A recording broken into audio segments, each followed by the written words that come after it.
Hello friends, welcome to this educational blog.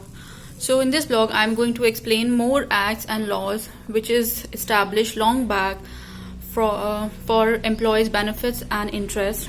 In my last video I have mentioned about some important laws and acts like Payment to Wages Act, Minimum Wages Act, Provident Fund Act, ESIC Act and Remuneration Act. So Equal Remuneration Act.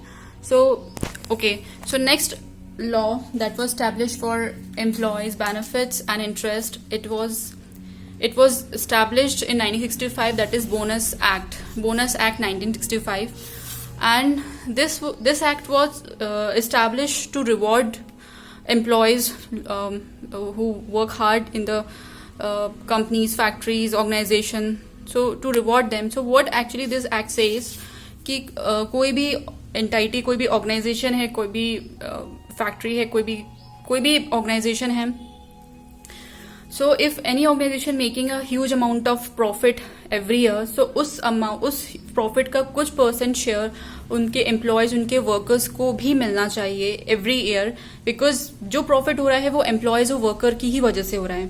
So this bonus act came into picture in that case कि apart from the salary, apart from incentives, everything else, bonus is a fixed thing, a fixed bonus मिलना चाहिए every year worker को. Depends on the profit making by the company कि कितना profit, कितना turnover increase हो रहा है company का एवरी ईयर, किस तरह से कंपनी प्रॉफिट बना रही है. सो वो प्रॉफिट का कुछ percent share each and every employee को मिलना ही चाहिए. सो इट इज सेड कि जो एक परसेंटेज, एक फिक्स परसेंटेज मीन्स एक फिक्स रेंज जो किया है बोनस एक्ट में, बोनस का एक फिक्स रेंज जो स्टैंडर्डाइज्ड किया है एम्प्लॉयज के लिए, हर एक एम्प्लॉयज के लिए, that is 8.33 to 20% of the basic salary. Means इतना परसेंट के बीच में, इतना एटलीस्ट इतना परसेंट मिलना चाहिए बोनस टू, इतना परसेंट भी हो सकता है, depends on the profit making capability of the company, या कितना टर्नओवर इंक्रीज हो रहा है कंपनी में every year, each and every year कितना टर्नओवर बढ़ रहा है कंपनी में, डिपेंड्स ऑन दैट. कितना प्रॉफिट बढ़ रहा है कंपनी में, depends on that. So this bonus is very very compulsory for permanent employees of course, and bonus is applicable if there are at least 10 employees in a company, 10 plus employees in a company, at least 10 employees होना चाहिए, तभी bonus act applicable होगा. अगर number of employees are less, very few, it's a very small startup और small company, so bonus act या provident fund act या ESIC act, कोई भी ये जो एक्ट्स हैं वो सिर्फ 10 प्लस एम्प्लॉयज या 20 प्लस एम्प्लॉयज कंपनीज के लिए ही एप्लीकेबल हैं. 20 या 10 से कम नंबर ऑफ एम्प्लॉयज वाली कंपनी के लिए ये वाली कोई से भी एक्ट एप्लीकेबल नहीं है. I mean bonus act applicable नहीं है, प्रोविडेंट फंड एप्लीकेबल नहीं है, ESIC एक्ट एप्लीकेबल नहीं है.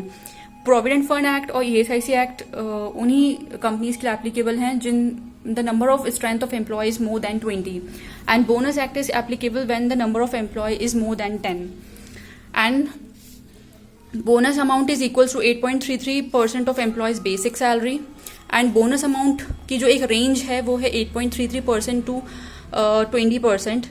इसके बीच में बोनस अमाउंट वेरी कर सकता है, and bonus is in the form of remuneration only. Means जिस तरह से सैलरी क्रेडिट की जाती है एम्प्लॉय को, उस तरह से बोनस ही क्रेडिट किया जाता है. डिपेंड्स कि bonus during any festival, any major festival credit किया जाता है या विथ प्रमोशन के साथ बोनस क्रेडिट किया जाता है. ये डिपेंड करता है कंपनी टू कंपनी, वेरी करता है कंपनी टू कंपनी. बट वो बोनस मीन्स जो बोनस का जो अमाउंट है वो क्रेडिट किया जाता है, एंड इनफैक्ट उस जो एम्प्लॉयज है उनको इन्फॉर्म किया जाता है, उनको नोटिफाई किया जाता है कि उनको इतना बोनस मिल रहा है due to the company's profit sharing capacity this year. So this is the bonus act. Now next comes to gratuity act. So this gratuity act is valid for only those employees who have completed 5 years of services in a company.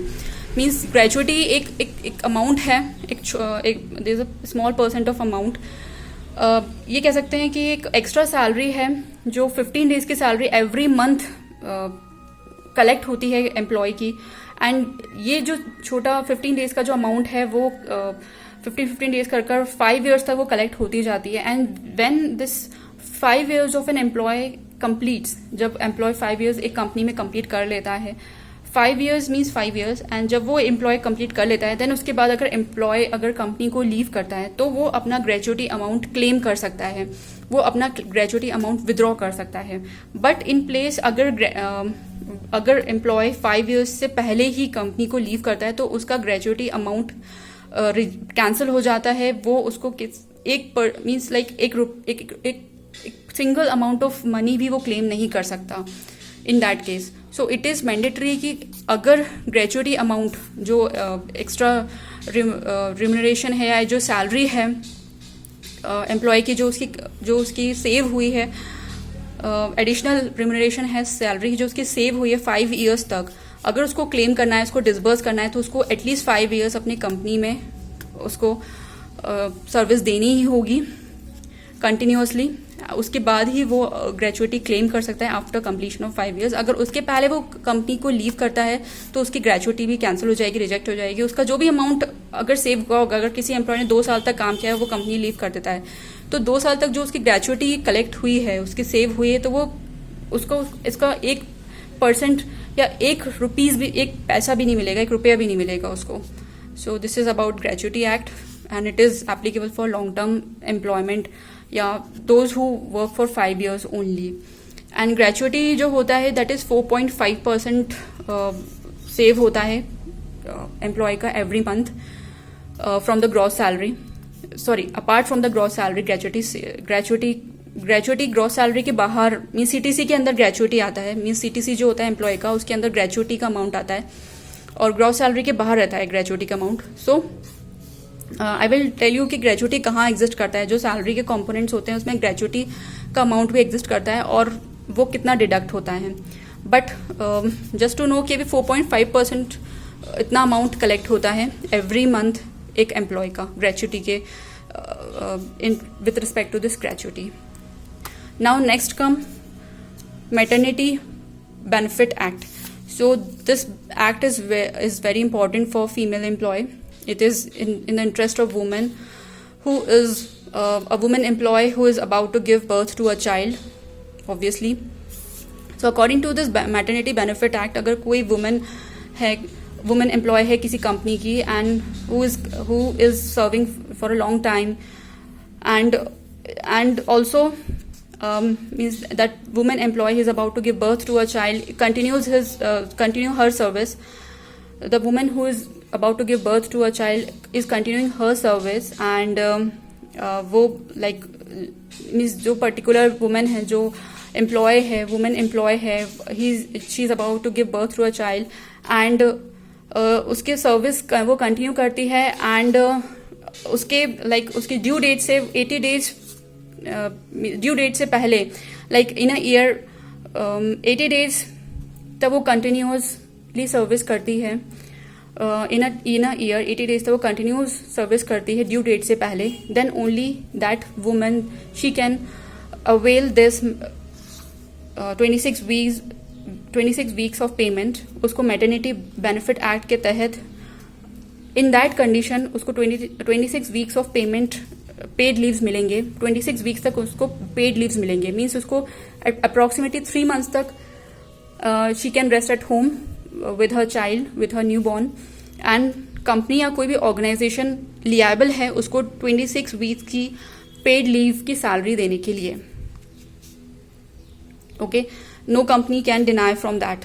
But condition applied कि उस particular women को who has given birth to a child उसको continue करनी होगी company में service up to 80 days in a year before her delivery day. So that is about maternity benefit act. Now next come professional tax act. So this professional tax act we know how it is useful and first of all professional tax act is applicable for those जिनकी up to more than 3 lakhs of income है per year. Up to 3 lakhs of income it is exempted completely. And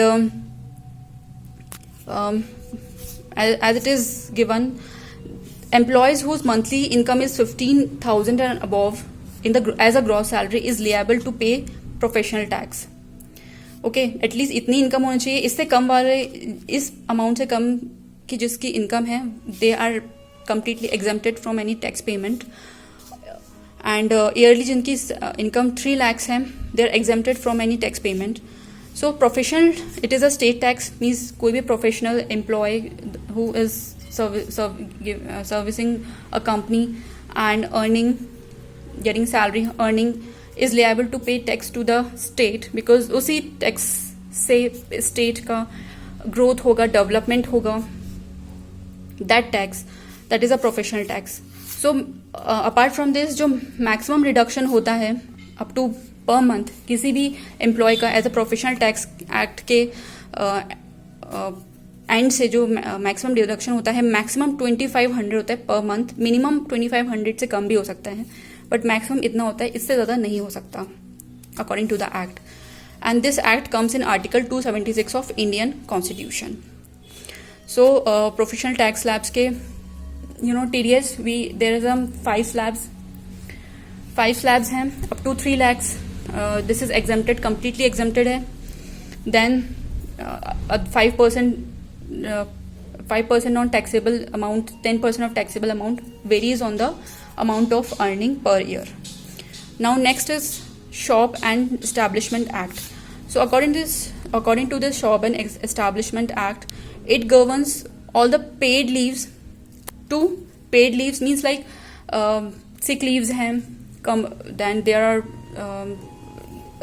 casual leaves hain. There are some casual leaves also जो कि paid leaves होते हैं, जो it is given to the permanent employees. Means जो particular employees हैं जिन्होंने अपना 3 months का प्रोविजन पीरियड कंप्लीट किया है, उन they are given benefits of this paid leaves according to this shop and establishment act. So उनको पेड लीव्स दी जाती हैं in the form of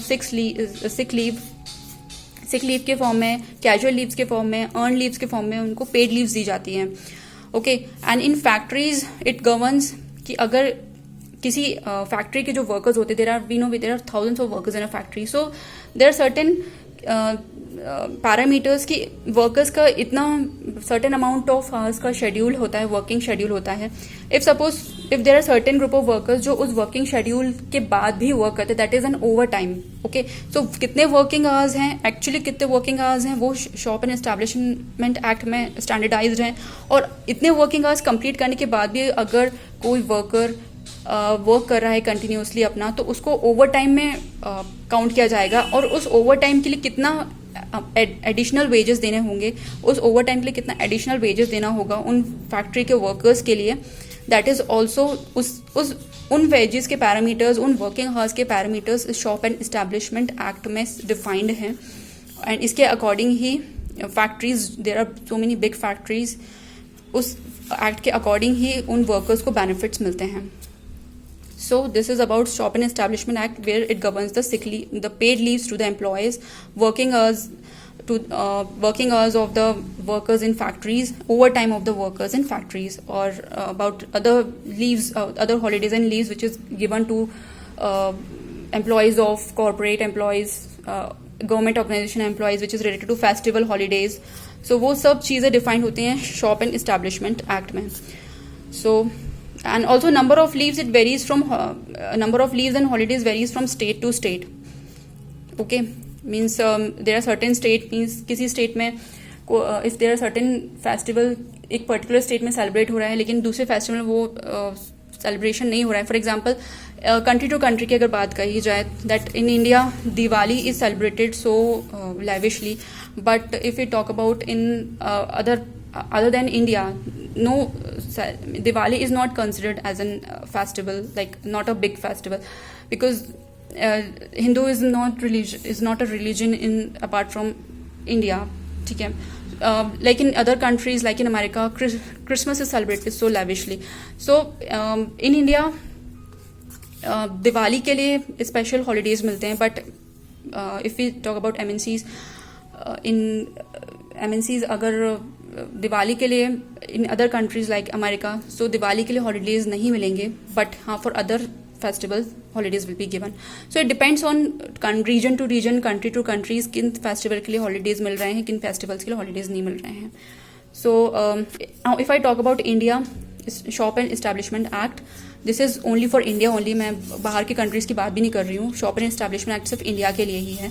so it governs the paid leave, sick leaves, holiday, I mean this festival holiday leaves given to the employees. So this is about these acts, and I will explain more clearly these acts one by one in coming videos. Till then, bye bye. Thank you for watching this video.